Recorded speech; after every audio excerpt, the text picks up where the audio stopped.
So let me ask the question. What is known as compassion, and what is compassion, and what is detachment? What do we know of it? What's its purpose?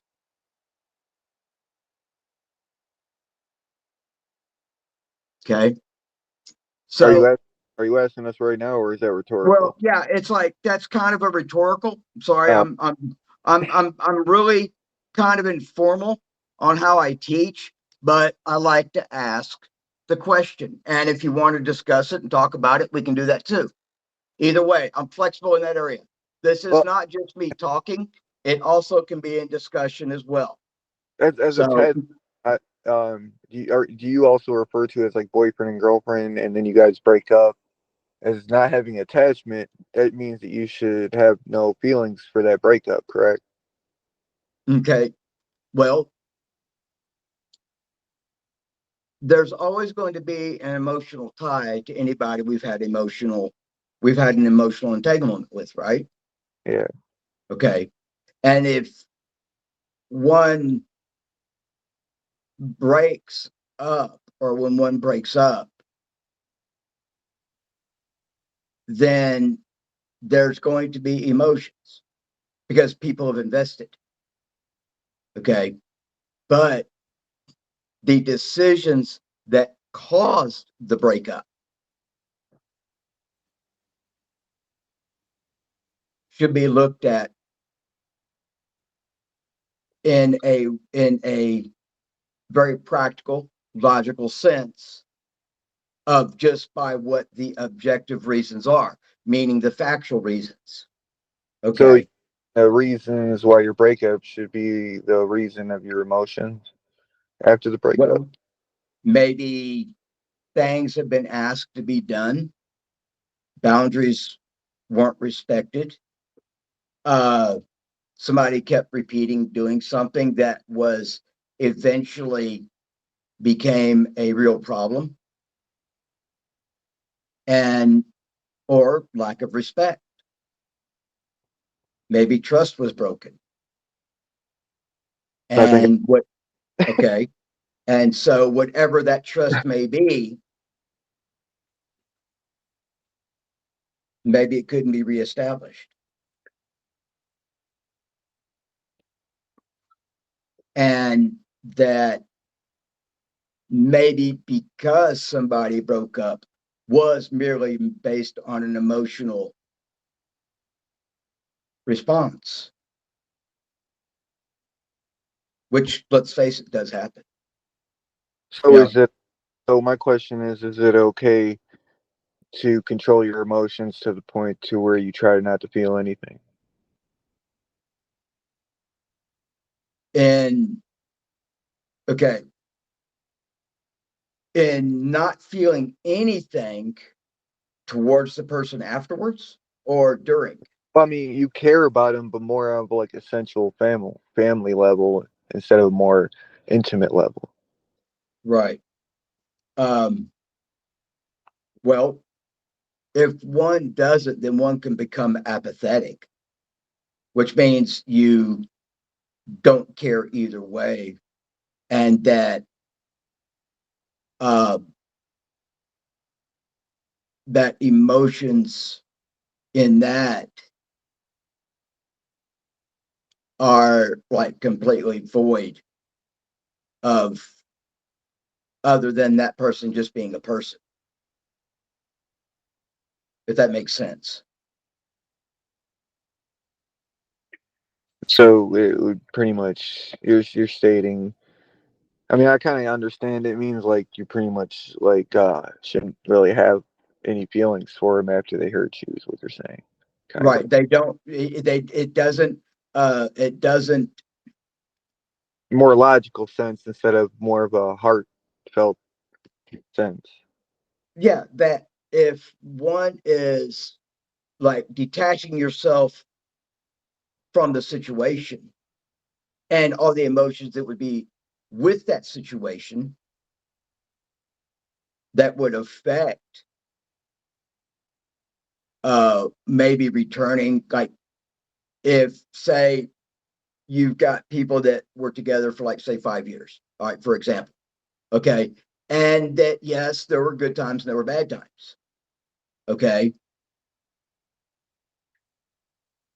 and then if one feels strongly enough about where and why, where they are with it, and what the reasons were, then if one looks at the reasons why you broke up,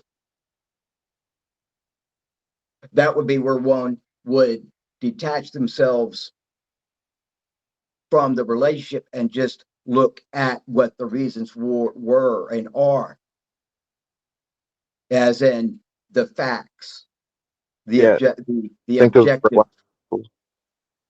the objective, which are factual, okay, and not the subjective, which are opinion and are not not set, okay, they're influenced in some way. Now with compassion, okay, we know that compassion is something that is part of um a is part of the one of the basic foundations of Jediism, or in common being a commonly decent person, right. okay, and that compassion is the understanding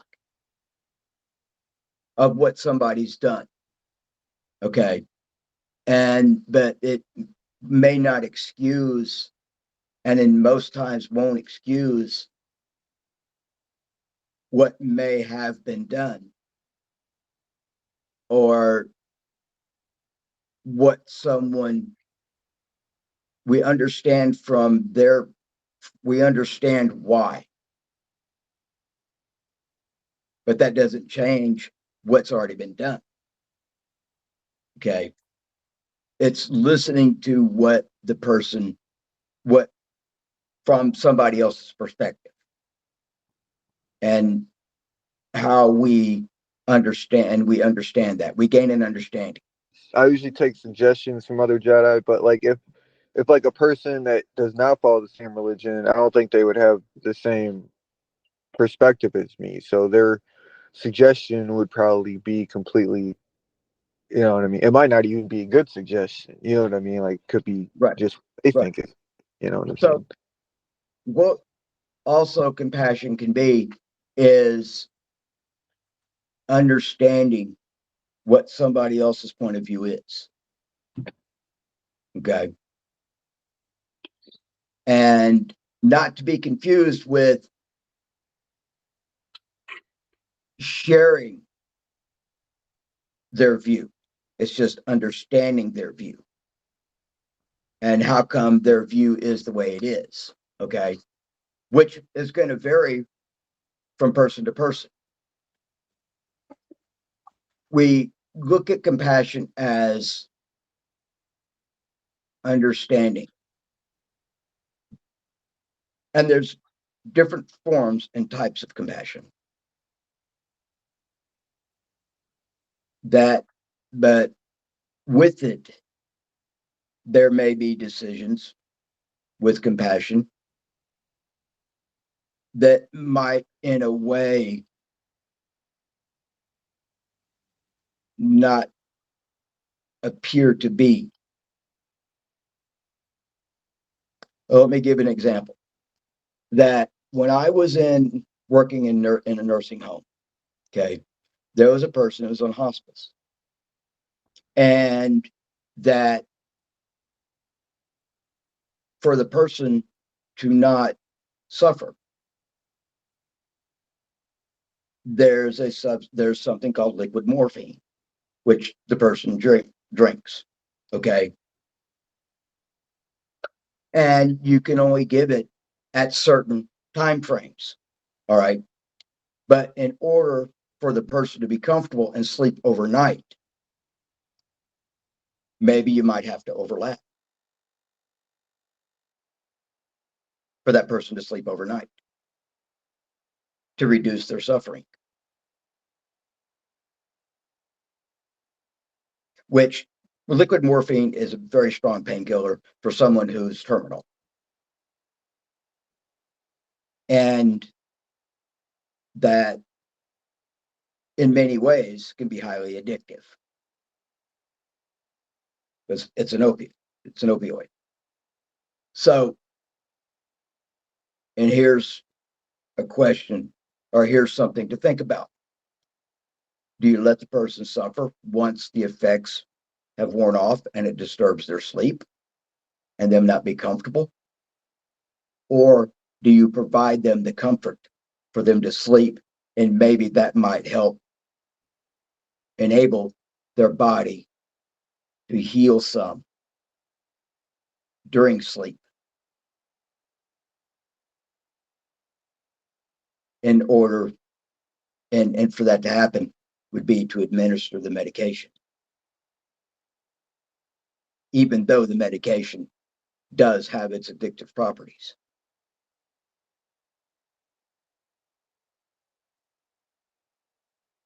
Which is more important?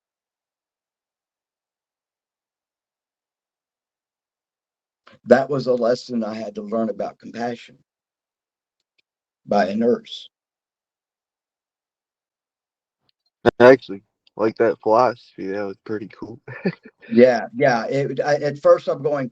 When I thought about this, I'm like, wait a minute, you're you're overlapping. He's like, well, do you want the person to be uncomfortable throughout the night, or do you want them to sleep or for things to be peaceful? Oh, okay.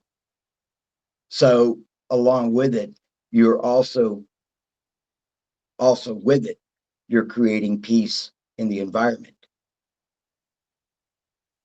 They're also getting addicted at the same time. Well, but if one is terminal, it's inevitable. So you make them comfortable and you let them get as much peace as they can during the process. So understanding why the person needs it. And that in that way, it gives them sleep.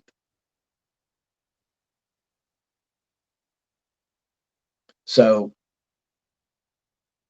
it's the lesser of two evils. Yeah. It may not be ideal, but it's the lesser of two evils. Everybody gets to do what they need to do. The floor staff gets to tend to do their rounds to help other residents and patients, and the patient sleeps. So, and understanding why. And there's other reasons, but that's that's a core example. So it's understanding the reasons for. What if you don't understand why yourself needs compassion? Well, without compassion, we're ignoring a core value of being a human.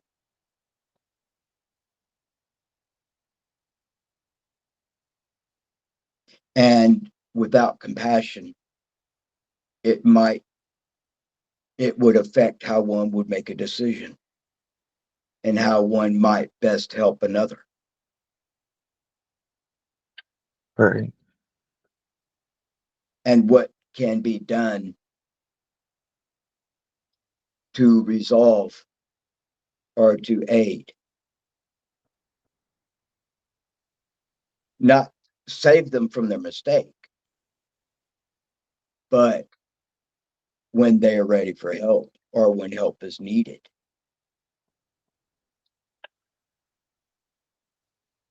compassion. It, like I said, it doesn't excuse, because the person's still responsible and going to have to deal with what they've done. Right. All right. But on the other side, we can go, okay, I understand why you did it. That still doesn't change anything. You're still hearing, you're listening to them and what their reasons may be, no matter if we agree with them or not. That's immaterial. So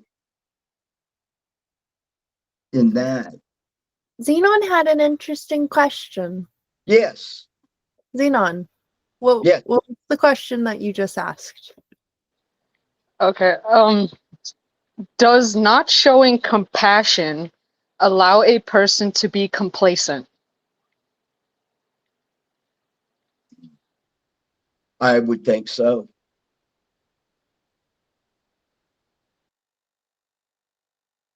But it depends on it would depend on if one is to stand back and watch until the person is ready.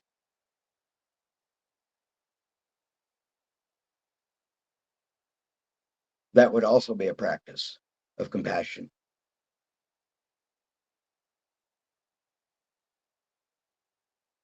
Let the person go through what they need to. Never turn your back. Don't turn your back. But, however, do not let yourself become part of what their struggle is.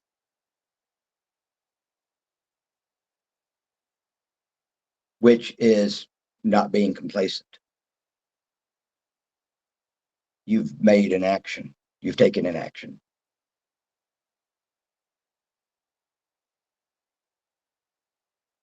You've made a choice. Sorry, I made the mistake of showing too much compassion in the past, and I call that a mistake because that was kind of the reason of my downfall. Right. Well, okay. One can do what's known as enabling, which can be confused for compassion. Enabling is facilitating what the person does, by allowing, permitting. Yeah, yeah. Okay. All right. By saying it's okay.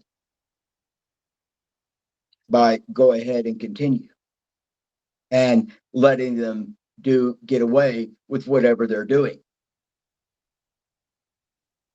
And that's facilitating, or what's known as enabling. By basically you're aiding the person in what they're doing, whether it's self-destructive or whatever it may be. Okay. Really, to answer your question, Xenon, is that making a stating and holding a position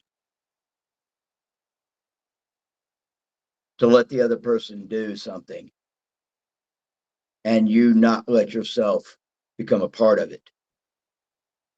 That's not complacency. Complacency is knowing something to be done and ignoring it and not ever doing it, and not feeling and being apathetic towards it, which means non-responsive one way or the other, but allowing it to continue as well and ignoring it also.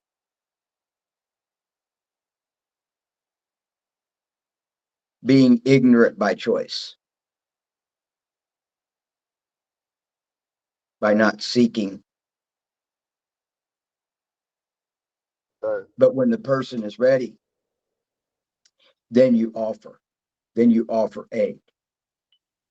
You help the person through it, but that still doesn't mean they're absolved. They still have to go through and deal with what their mistakes were that got them there in the first place. Okay. It doesn't mean they get to walk away. If you walk away from them because they can't fix, like you can't help them, and you just stop, like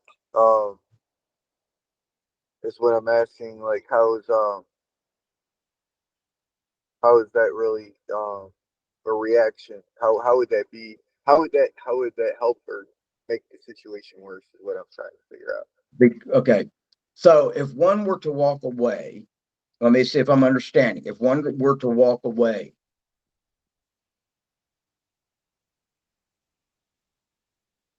After and help them, yeah, the person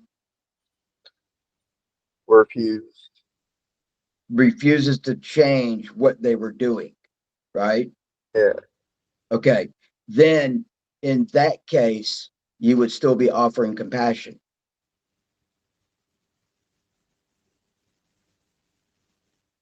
Because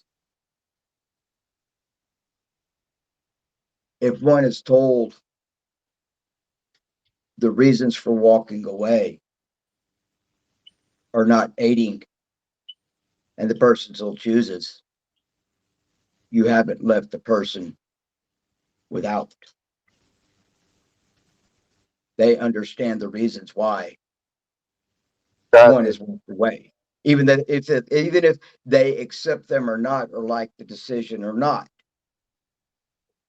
we all make a choice. So it's one of those things that even though a person may want the help, may in a way need it, but until that person is to receive the help, don't reach out, because then you're allowing yourself to get pulled back in and be a part of the problem. But if the person decides to change and realizing their mistakes, then, and if it's genuine, then offer assistance.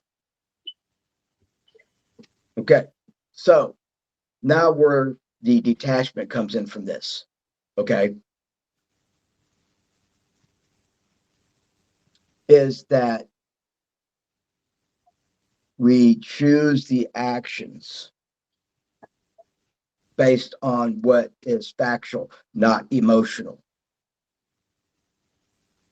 And we do not let what the decisions that are being made be influenced by emotions.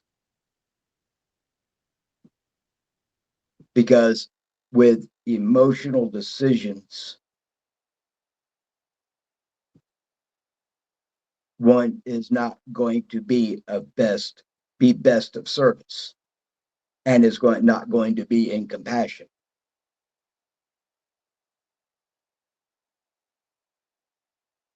Compassion, again, is the understanding of the why and the reasons.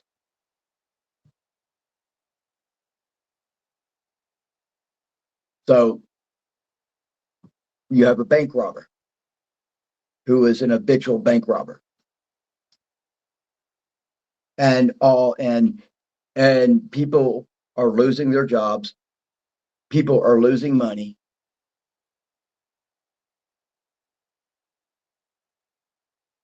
and yet this person still continues, and somebody knows who it is, and they turn the person in. What's happened is, you've stopped the person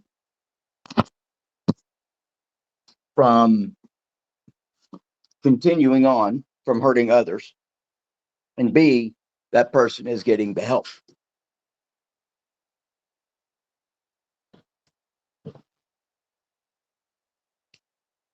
And with that, you have understood and taken action. Though one person may suffer with their penance, the other people now can get back to having their needs met by stopping the crime. Even though there will be hard feelings, but it was the correct action.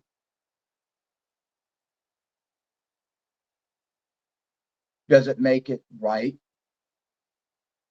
that loyalty or trust was blown?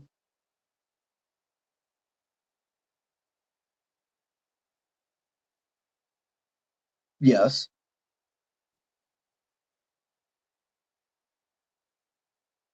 because you ended the suffering of others by stopping the problem, always for the greater.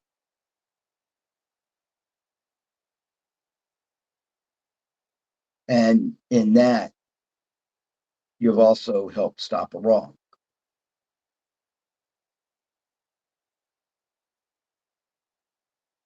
Now, maybe the person was stealing because they needed food.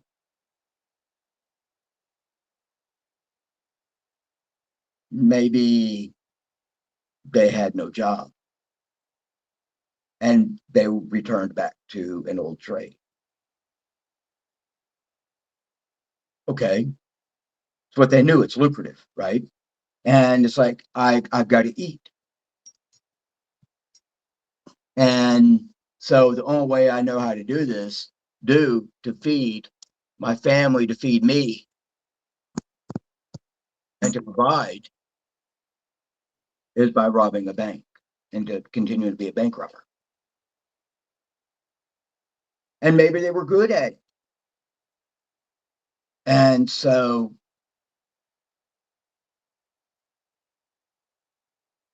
but we understood why they were stealing. And also that there comes a moral and ethical presence and part in compassion. Is it right or wrong to be compassionate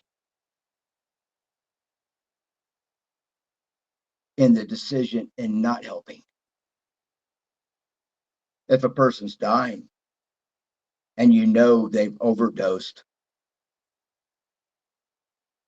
or they were drinking too much and they got into a car wreck, yeah, of course, help the person out. We don't want the person to die.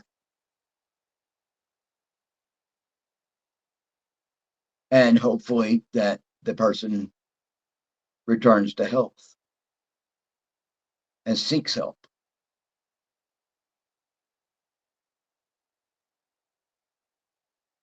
But also, too, we can have compassion for ourselves by understanding how come we did something that were from circumstances outside of our control or circumstances that we were involved in that were not good for us.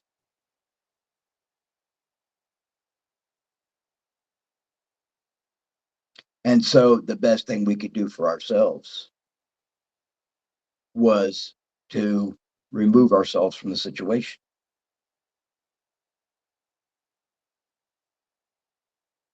And say being in a situation caused ill will, ill feelings, feelings of resentment, feelings of hate,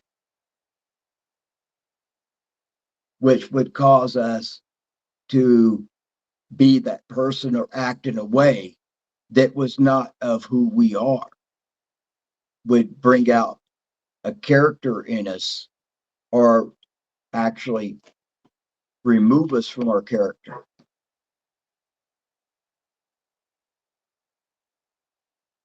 when we might have and be of good character. we would be doing things that were not of that. And we would have to give ourselves the understandings like, I know how come I did this. And yeah, and for whatever those reasons may be, say you were afraid of being lonely, afraid of maybe not having the intimacy because you're not good at it in other ways, or finding it again with other people. And we're afraid of it, that may happen again. So we stay. Or maybe we don't have an income. Or maybe the person's just really pretty and we want to say, yeah, I've got a really pretty girlfriend.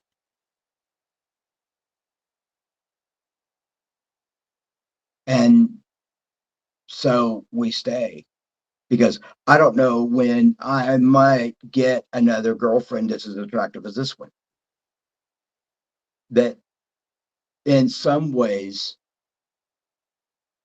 the reasons why one stays.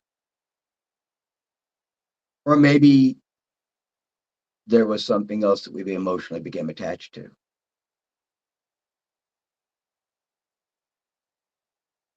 And that we ignored those things. And so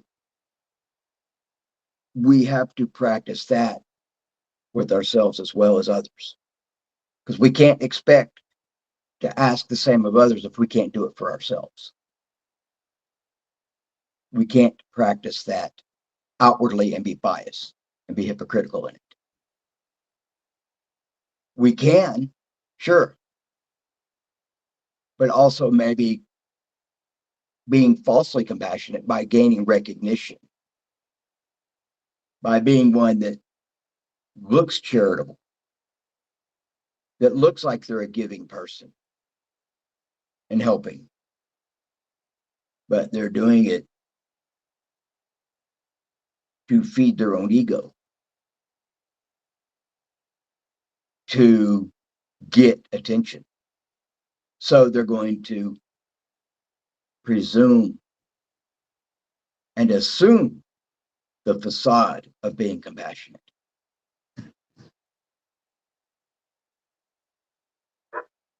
They're doing it because they don't have that much actually. Financially, they might be wealthy. So a way to do it is to give.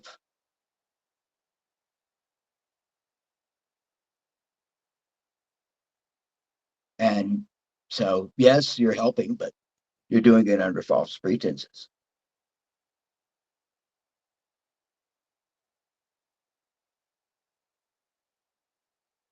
And maybe you feel sorry for the people. Or maybe you're trying to reconcile your past transgressions, your past mistakes, and the only way to do it is to do this because you feel like in some way it might heal what you've done. And you might do it to feel better for the moment, a temporary fix per se.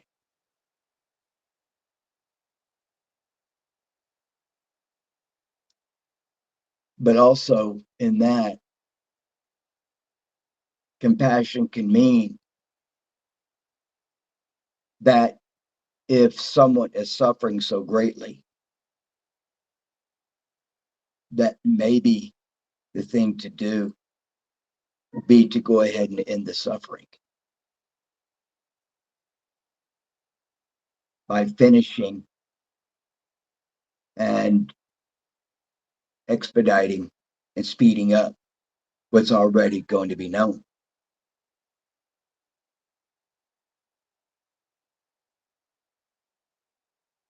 That again is also compassion. And that's where people can go, well, you're not being compassionate. However, you are, by not allowing the person to suffer anymore.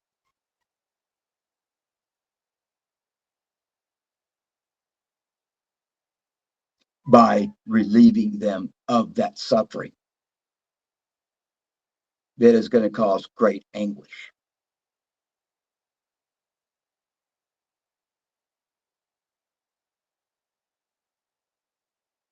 And then in that, the person can be at peace. So that goes back to the first example about the medication. The person no longer suffers. And you're doing that to help the person rest. And maybe the person you're expediting the inevitable. Maybe in combat, they suffered a grievous wound, which eventually would take its toll. Maybe the person might get help. However, if they're not in a place to get help to save the person, and only so much can be done to prolong and say there is help and it does come, great. But if there's not,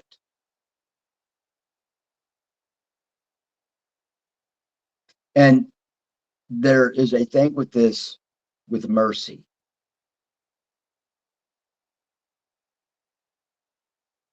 Mercy and compassion are very closely related with each other. Because in mercy is to have a resolution, to not allow one to suffer.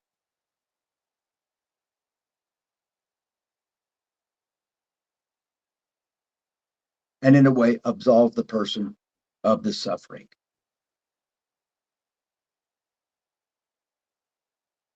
Say, you've heard the old phrase of kings and queens of thank you for having the grace and the mercy. The grace is knowing when to have mercy.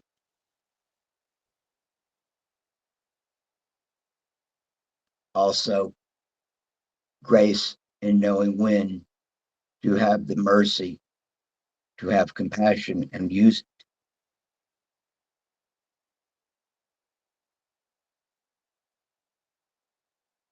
And so, where does detachment come in this?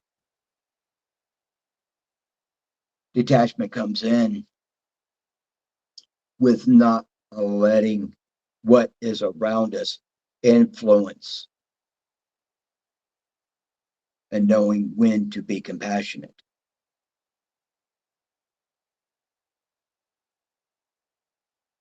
And if a person needs to go through a bit of suffering in order to learn, that in itself is compassion, by allowing the person to realize the error of their ways.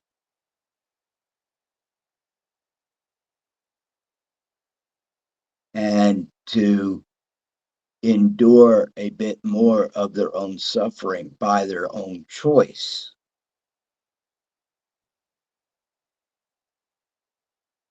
And let it be known, I will help you, but only until you decide to make a change. You have a choice. You can choose to continue the way you are, which is fine if that's that's the direction and path you want to walk. That's fine. That'll be up to you. And I won't be a part of it. And here's the reasons why. And it may be in our best interest to not walk with them. But let the person suffer. Let the person experience it. Because they're also learning. They're taking responsibility for their actions, which also is compassion. But not doing it for them, which is, and when one does, is enabling.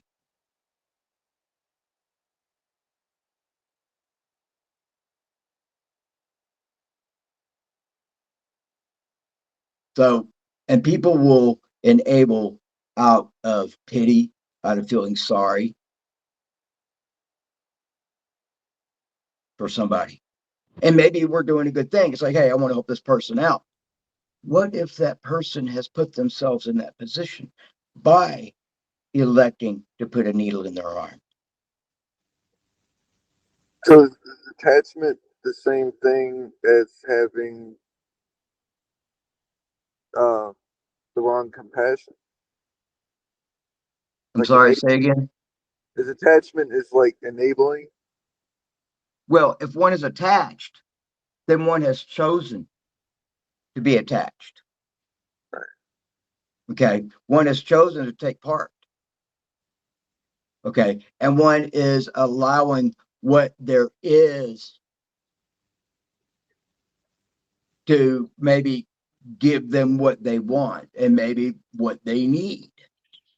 But knowing that, but knowing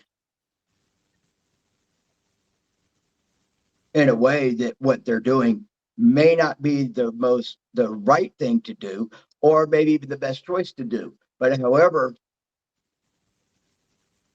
in that, on the other side of it, maybe what they're doing is an act of compassion by being involved. In their perspective, it is, but what if your perspective it ain't? Then that's where a person will have to decide. That's Well, where it's confusing. it also is based on morals and ethics. Right. Okay, what's right and wrong,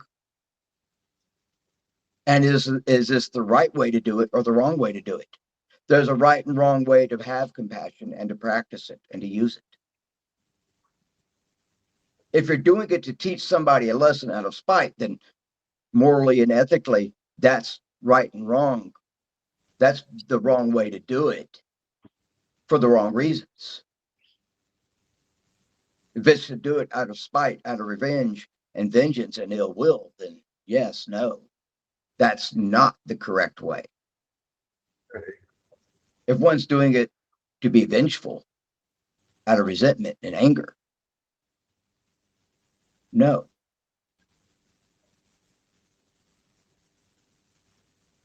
But therein lies another side to this. Okay, what if to administer all of those were an act of compassion for those that were affected? And for the person to have their wrongs shown to them.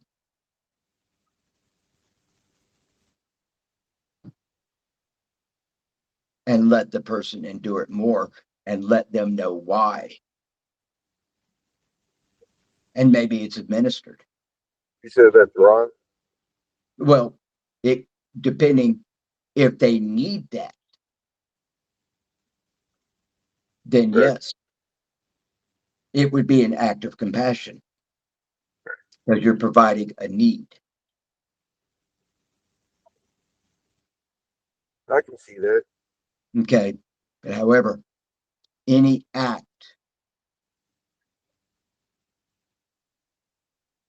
always has a consequence to it.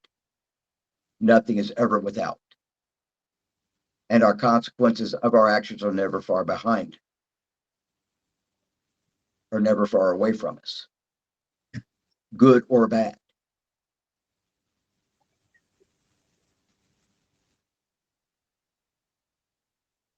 And that when one is making decisions in a detached fashion, is one is not allowing the situation to affect their judgment and decisions in what they're doing.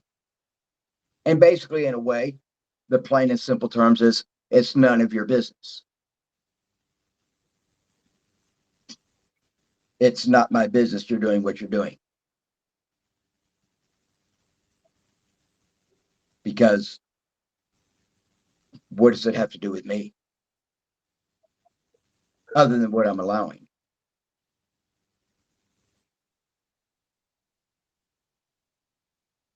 And people will go, well, I feel so much for this person. I'm doing this because it feels. So is baggage still considered attachment? Baggage is what you choose to carry with you, and what is unresolved and you haven't reconciled with. We make a choice to either carry it with us or to deal with it and manage it.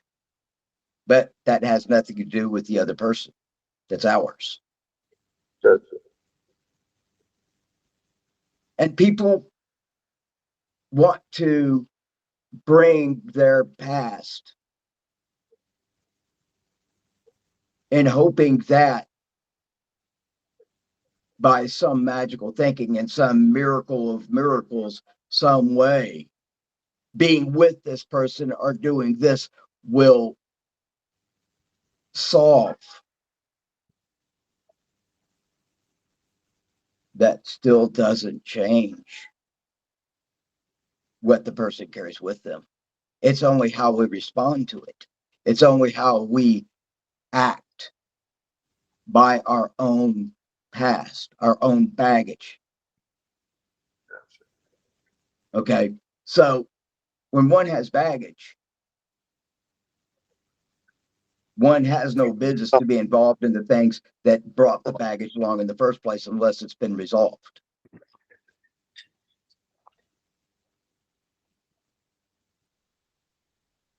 And if the person does, then it's of their own choosing. Both people have chosen and decided to go ahead and take it on anyway. And then, of course, what comes from that is something they've chosen to deal with or not deal with and let it make it play its role and play its part. We all make a choice. We all make decisions. We all can ignore and use the excuse of something and make excuses for the other person, for ourselves, because we're unwilling to change things. We're unwilling to change where we are.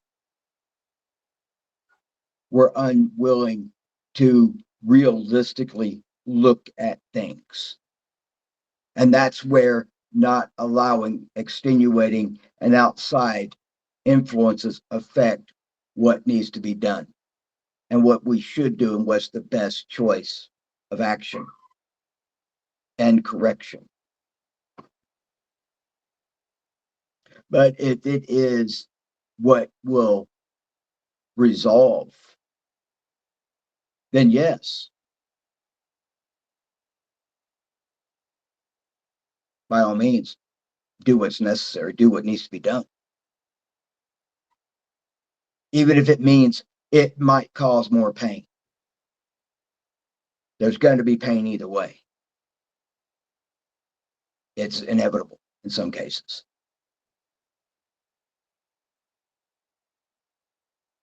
It is sometimes a necessary evil.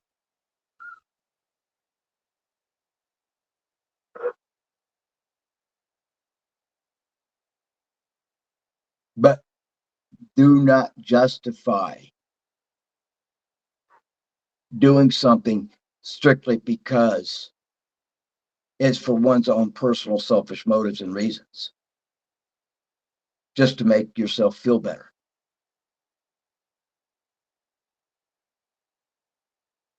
To get payback.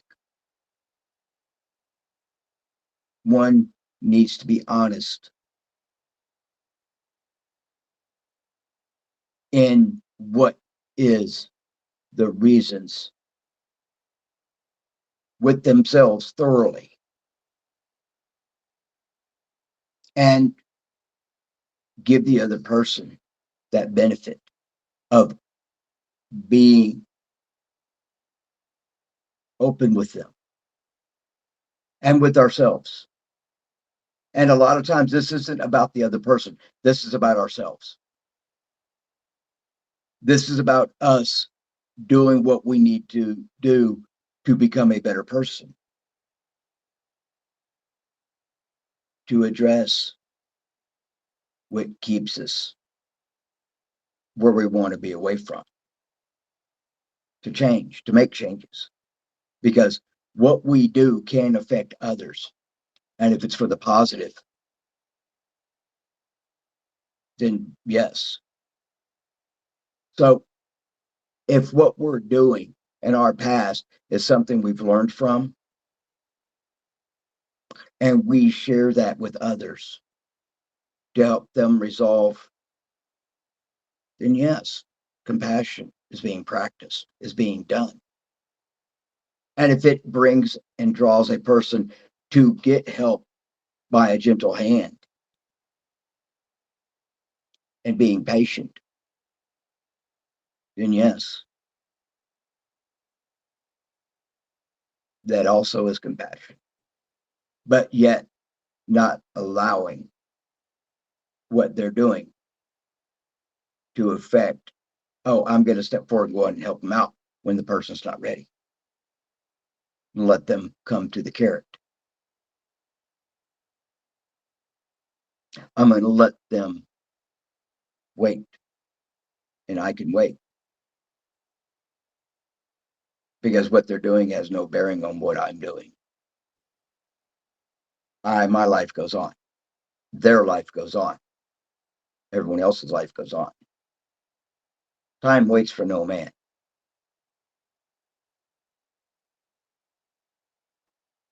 Time doesn't care.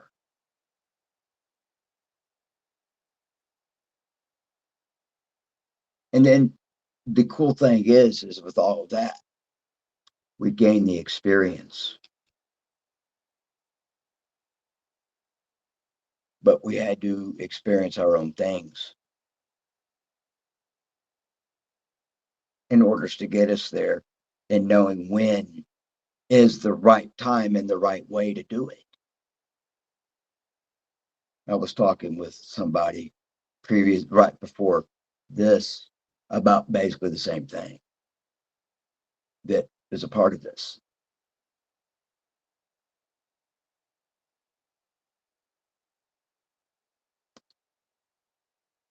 And we gain wisdom from the experience. And there have been times when people have practiced compassion in the wrong way and it's come back and bite them. They're like, I was trying to help the person out. I was doing something that I thought was going to be the right thing and a good thing to do.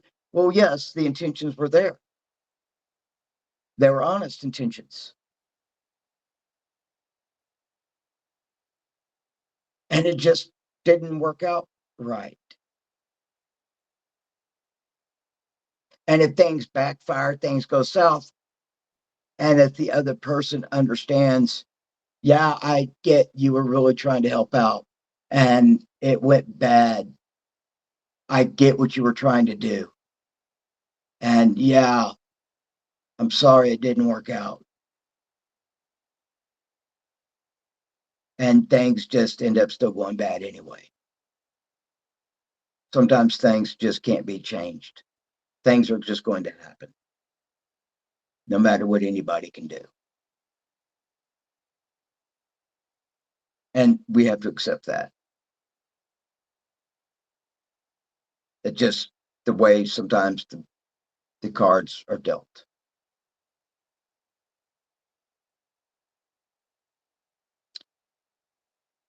But none of it is ever completely negative or bad. One learns, sure, that's a great thing. That is kind of what it's all about also.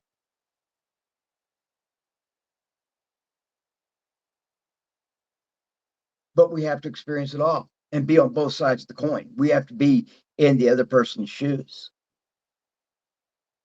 to know how, to know what, to know when, and to know how much and what.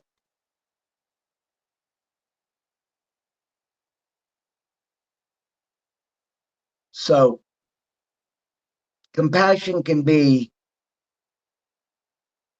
very useful. It can be very helpful. It can also be very nurturing. It can also be a very cruel tool to use if one's intentions are, in fact, to be cruel with it.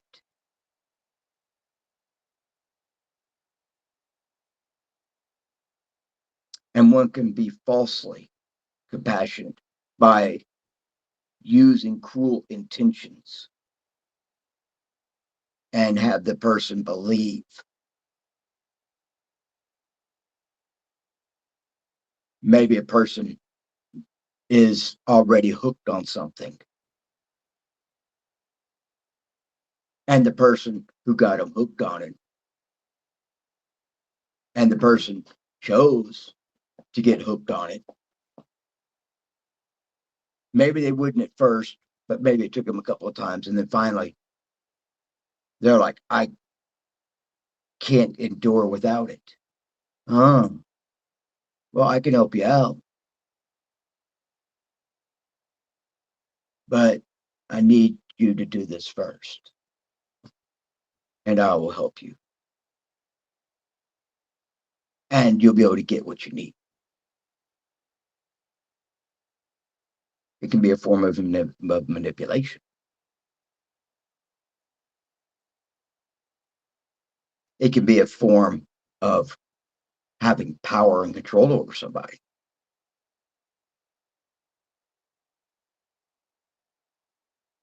And maybe both people are playing that game.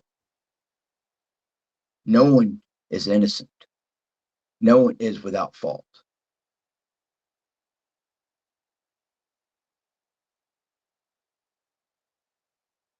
No one is a victim. We are only victims if we allow ourselves to play the pity card.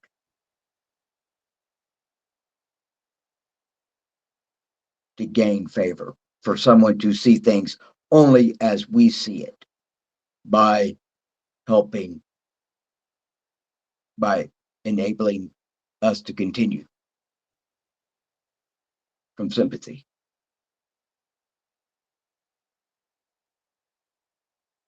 So compassion could be a good thing if it's done the right way, morally, ethically. Yeah, great. But it can also be that tool of evil. It can also be that tool that one can have whatever they want to feed their own ego, to feed their own self-interest, maybe monetarily, maybe because They just feel that bad about themselves that they've got to belittle somebody else through it.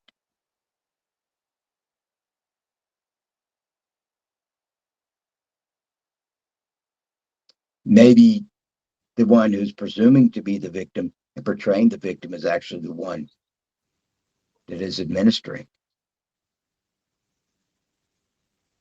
and causing a response from the other. And then when things backfire, oh, help me, look at me. Truth be known, you might have just gotten called on your own BS. And then playing dumb or whatever, you don't understand why the person's doing it. Or maybe the person refused to learn in the first place and didn't spot the signs or the reasons or the little red flags and little telltales that said, hey, this is a bad deal here. This is a bad bet. Then if you do that, you're asking for everything you're getting. And you made the choice. Maybe because you wanted 20 minutes of pleasure, or you wanted 2 hours or 3 hours of pleasure. But everyone makes a choice. No one is ever innocent. Ask them, what about material items? Well, anything is a choice, materialistically or not. No one, we can be without things, but if it's necessary to live, then that's a requirement. So how do you really determine on which choice is the right one? Is it going to benefit you down the road? Is it going to benefit you and enhance? That takes more knowledge to determine a lot of things like that also. But knowledge is a choice to either gain it or not, to purposely remain ignorant and ignore what's keeping you from gaining knowledge, or you choose to gain knowledge.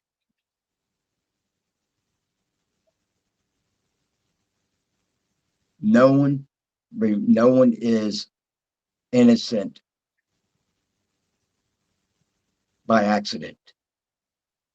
No one is without by accident. No one is a victim by accident.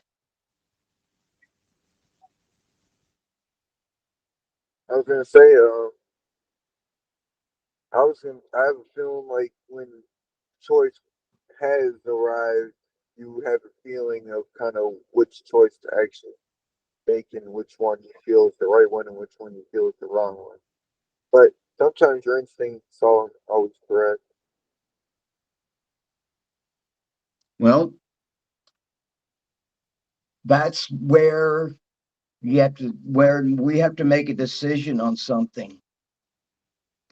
That's where we have to sit down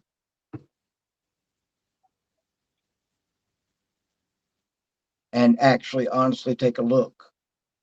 No one can make decisions that are important to us and decide which is the thing to do except for us.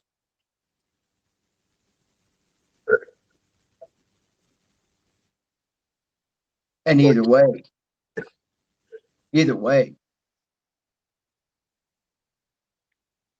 there's going to be harm and hurt either way. And you can't do it without. To think so and to think things are going to be just okay and fine afterwards is living in idealistic is living in an idealistic thought. It's delusional.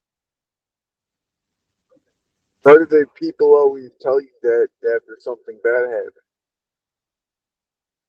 Could you speak up a little bit more and maybe speak closer to your phone or whatever? I was saying that after something bad usually happens, people usually always say that everything's going to be okay, like they're trying to embed it into your head. Well, okay, let's look at it in a different way. Okay, let's look at it from an outside. All right. Yes, things will be okay because whatever the problems are and that were will stop and can stop. Okay, so that's where it's going to be okay. That's what's going to not let whatever was going on persist, which is going to make it okay.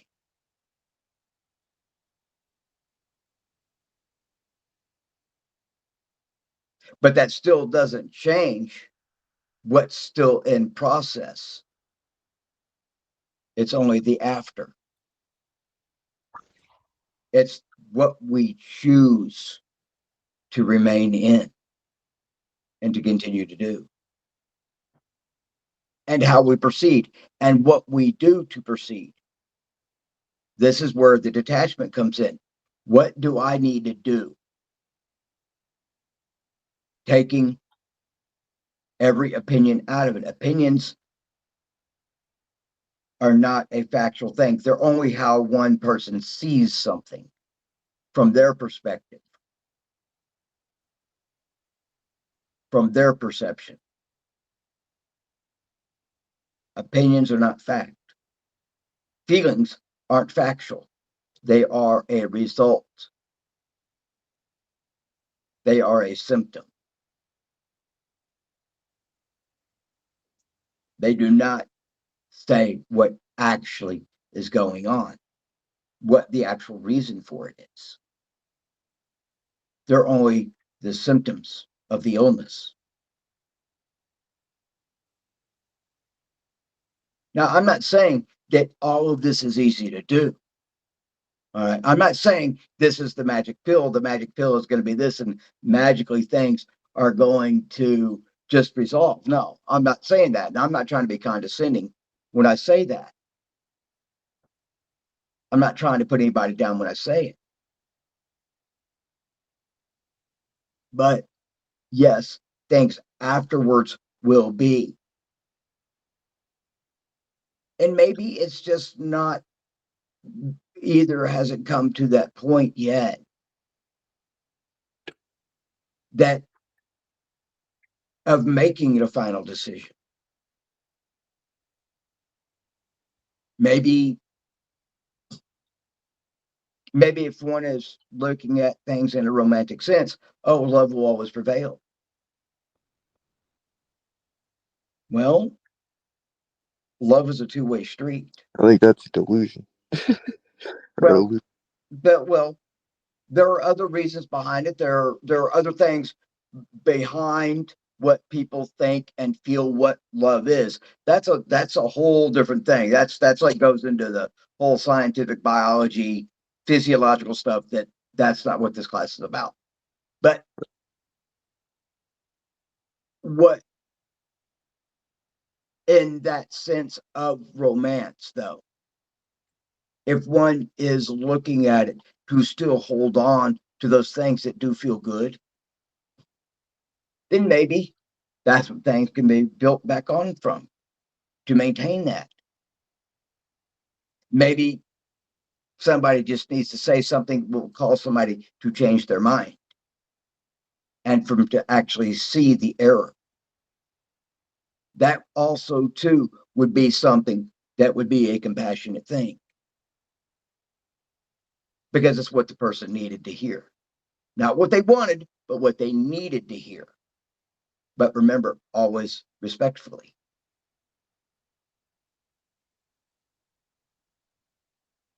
Never to belittle when telling somebody what needs to be said or done. Remember, life is to be respected in all ways. Now, if the person's just asking for someone to be a jerkweed to them, then by all means, they're being a jerkweed and they're not paying attention to anything else and don't pay any respect to the request, then by all means, let them get what they deserve. I think some people like fake love though is what I mean like that. Like sometimes Well, people act like they love you out of respect, not because they actually do. They're well, just to respect you. in things, we have to remember that if one is being detached, also one looks at the actions of another. Those are what actually will tell the truth. Words are easy.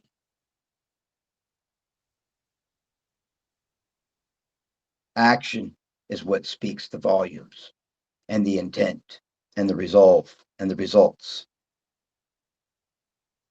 If one has integrity, they will do what they say and say what they do. And more than likely, we want the person of good character and good morals to do and then say what has been done. If one says something to somebody about, oh, I'm doing this or I'm going to be doing this, that is only what's known as a lip service. What if You're somebody wanting, is in our lives that does not appear to have good morals? However, what do you do then? well, Like, just ignore them? that's that I can't make that decision for anybody. I can't make that choice for anybody. Okay. The person that is of question, the person that is questioning it has a choice to either say, hey, I don't appreciate this. Would you stop? And then if you say, look, if this continues, this is what I am going to do, and do it. Well, I mean, that would be considered a threat. And I don't really like, you know what I mean? I don't really No, like stuff me a out. threat is something that is continually done without fulfilling what has been said. It's True. a It's a, scare. yeah, bluff. Okay. A threat is only a posture and a bluff. Okay. Once one has done something after it's been said, then it is no longer a bluff.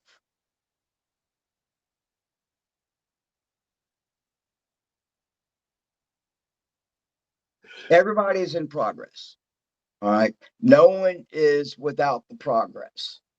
Others have made more progress than others, and others are just starting to make progress, which is all fine and good. But in this class, and what I offer in this class, hopefully it helps those. Hopefully it helps those get through and helps them, if need be, find other means to help resolve and improve and get through whatever it is, and to make changes that will have have them and help them have better lives. But if one continues to repeat the same problems over and over, they haven't learned. So, in that be the case, then why should anybody pay mind to a person that is repeatedly doing the same thing? Why should they give that person credit? Why would anybody want to give anybody credit for that? All you're doing is helping them along to keep doing what they're doing. You're saying, go ahead, keep doing it. So this is where the relationship starts with ourselves. We can't offer anybody anything unless we have something to offer. We can believe we have it, We can throw the facade. We have it. We can peacock it, show off, look good. Oh, yeah, I've got this. I have everything. I've got. Do you? That's why the actions are always the defining moment, the defining character. And character is where practicing compassion and being compassionate also falls into place. It falls with it. A person with good character will do it because of the integrity to themselves, with the integrity to look well upon themselves and to think of themselves well to be able to do it. Pretending will only get one so far. And then the foundation and the building begins to crumble.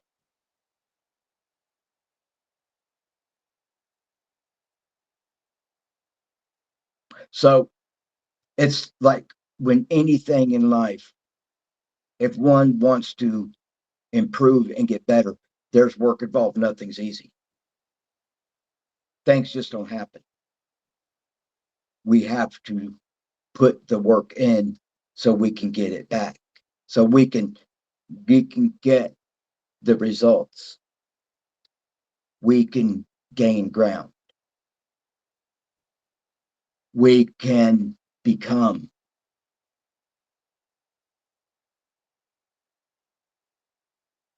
When I was an instructor over at the Praxium, over the Jedi Praxium, one thing that I would tell students is, what and how do you see yourself in the future?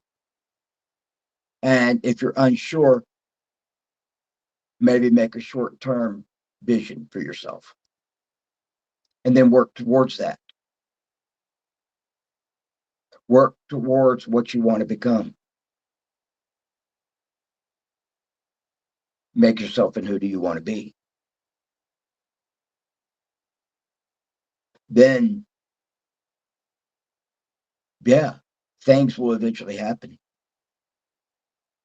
And then from there, changes do happen. We have to be willing to put in the work. Things just don't happen by mistake or by chance. There's always a reason.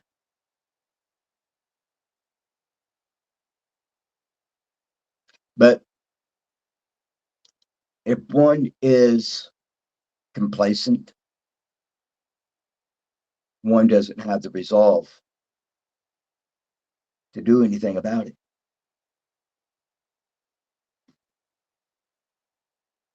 One is unwilling, and they're just going to allow themselves to just completely stay where they are because they're okay with where they are. They're okay with being miserable. They're okay with not doing anything at all. Hey, nothing's wrong here. Hey, I don't see why the farm is destroyed when you just had a F5 tornado come blowing through. Nothing's wrong here. Let's just go ahead and have breakfast. We don't have there's no barn, but yet you got chickens and hens and cows and everything else and all kinds of debauchery going on and animals doing obscene things to each other, and they're going, oh, nothing's wrong here. That's also called cognitive dissonance. Denying reality when it exists in front of you, but choosing to ignore it.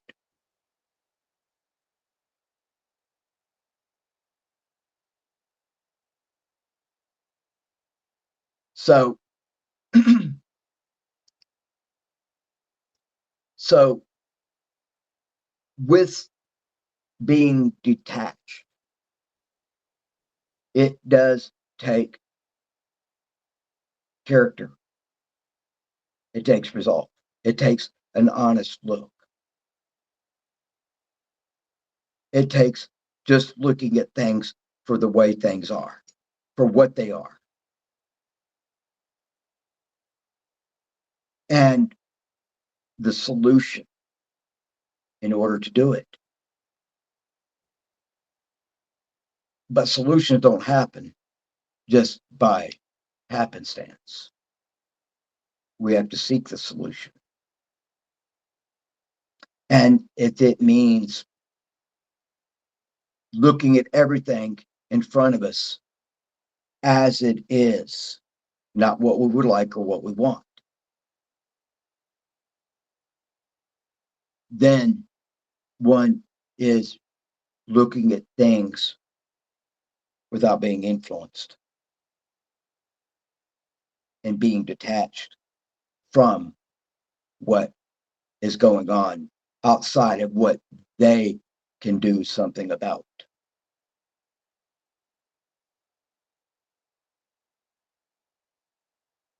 We can't change others. We can only offer them the water to drink.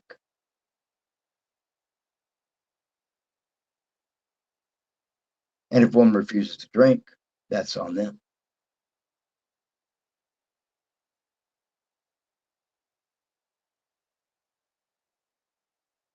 So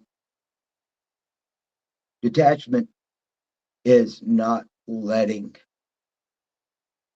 everything else around us affect us. Things that could, the other person, they act up, or if something else is going on, we remain centered, we remain calm, we remain focused, we remain to what our purpose is, to what our reason is. We stay moving forward. And if not, find out why. But everything outside of us is none of our business. It doesn't matter.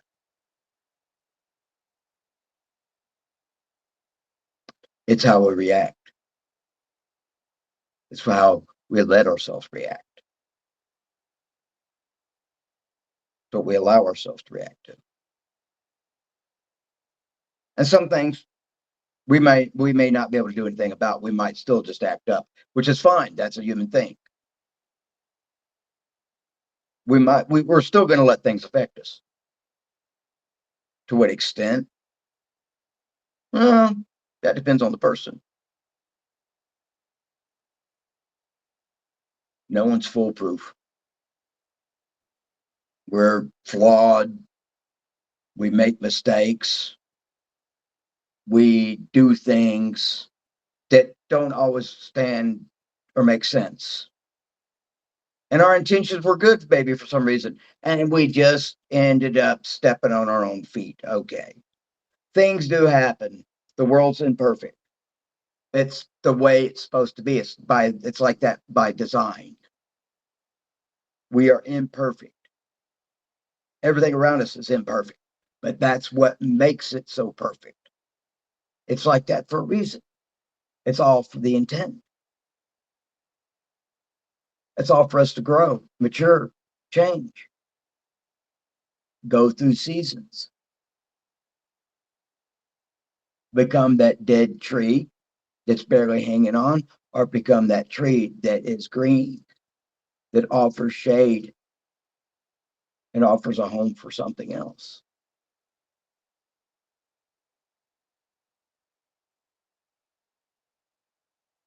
It's all by design. It's all by it's all by what's supposed to happen.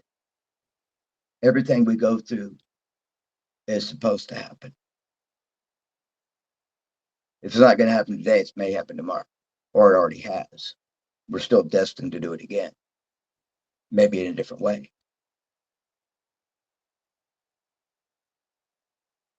But yeah, that's what makes it so beautiful. That's what makes it worth living. That's what makes it kind of fun in the process.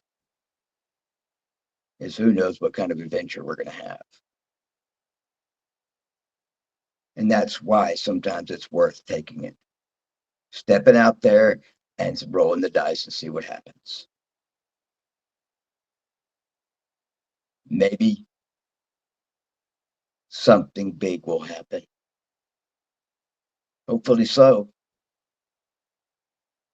But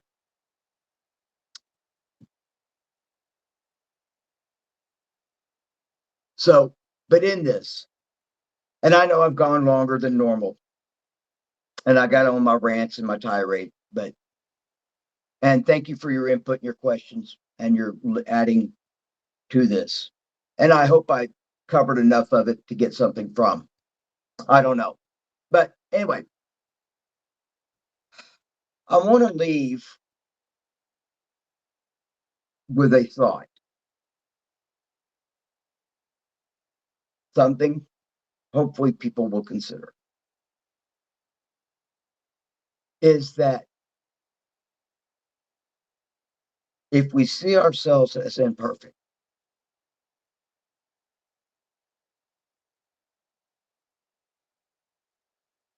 why wouldn't we think we weren't?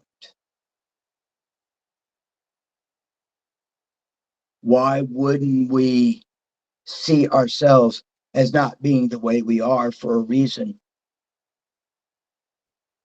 Maybe it's that little seed that needs to get the right nourishment to bloom.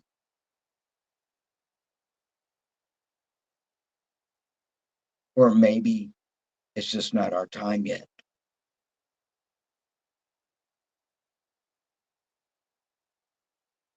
Maybe the time will come. But anyway, I want to leave with that. And my voice is starting to go. So thank you, everybody. And for those that hopefully will listen, good morning, good evening, good night. And I bid all of y'all a good day. May the force be with all of you. Thank you. You too, thanks. Appreciate it. Yeah, no worries. Take care.